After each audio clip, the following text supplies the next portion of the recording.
বৃক্ষ পশু পক্ষী ভিন্ন ভিন্ন ৰূপেৰে একোটা জীৱ কিয় জন্ম হ'ব লগা হ'ল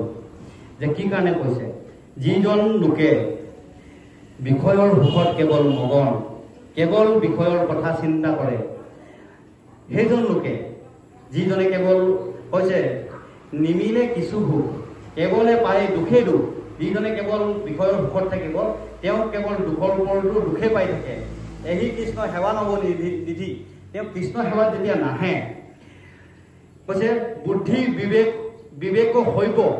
এই বুদ্ধিবিলাক কি হয় বেয়া হয় বিষয়তো পুৰি মৰৈ তেওঁ বুদ্ধি বিবেকবিলাক কেৱল বিষয়ৰ কথাতেই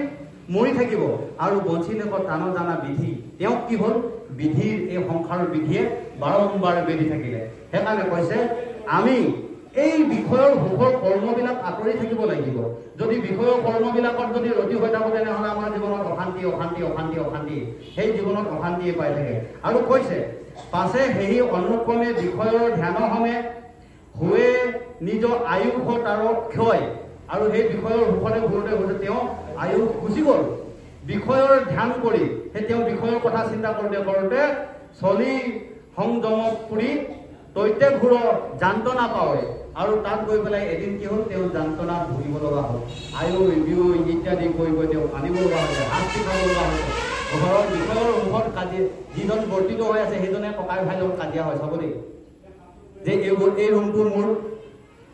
এই ঘৰৰ চোতালৰ পৰা এইডোখৰ মাটি মোৰ সেইডোখৰ মাটি তোৰ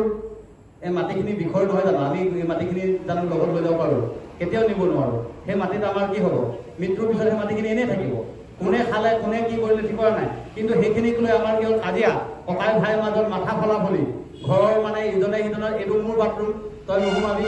আৰু ইজন মানুহ বাথৰুমত সোমোৱাৰ লগে লগে সি সোমাইছে ইমান দেৰি কৰি আছে বিষয়ৰ ৰোগ লাগিছে কাজিয়া ঘৰৰ মানুহজন সোমাওঁতেও বেয়া লগা হ'ল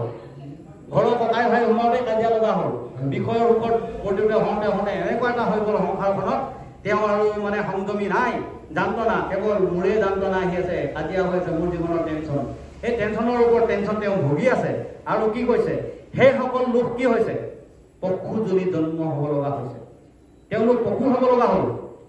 সেইকাৰণে কৈছে পাছে যান্ত্ৰণাৰ হন্তে মিলৈ সেই সংসাৰত পাৱে অধম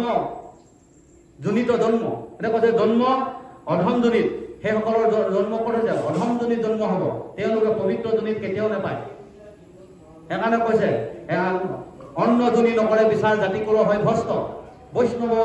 বেশধৰীয়া বেদপন্থ কৰে নষ্ট আমি সেইটো কথা জানিব লাগিব যে অধম জনি উন্নত জনি এইবিলাক কথা বিচাৰ আমি জানিব লাগিব যদি নাজানে তেনেহ'লে সেইসকলে বিষয় উদ্ভৱ কৰিবই এইবোৰ যদি চিনি নাপায়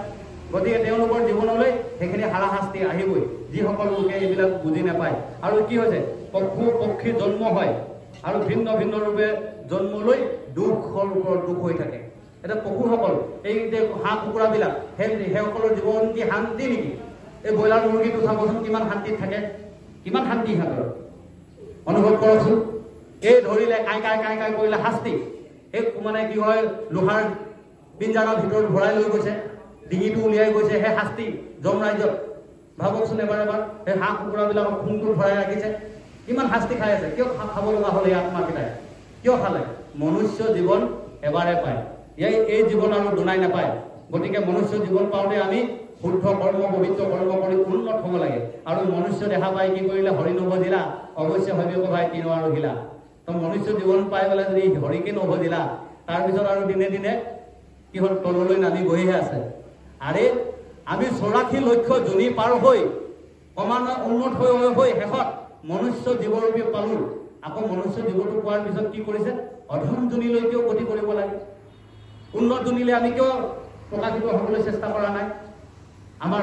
দিনে দিনে তললৈ গৈ আছে সেই পশু পক্ষী জন্ম ল'বৰ কাৰণে গৈ আছে পশু মাৰিছে খাইছে শাস্তি হাৰাশাস্তি সেই তেনেকুৱা জীৱন পুনৰ ঘূৰি থাকিব বিষয়ৰ ওপৰত ৰতি হৈ থকা লাগে আমাক কৈছে সেইবিলাক ত্যাগ কৰি পুৰুষাৰ্থ আমি কৈ বিষয়ৰ আশাৰ পৰা আমি ভংগ কৰিব লাগিব সেইবিলাক এৰিব লাগিব কেতিয়া এৰিব কৃষ্ণ শৰণ লৈ নিজৰ জীৱন ধন্য কৰিব লাগিব কৃষ্ণ প্ৰভু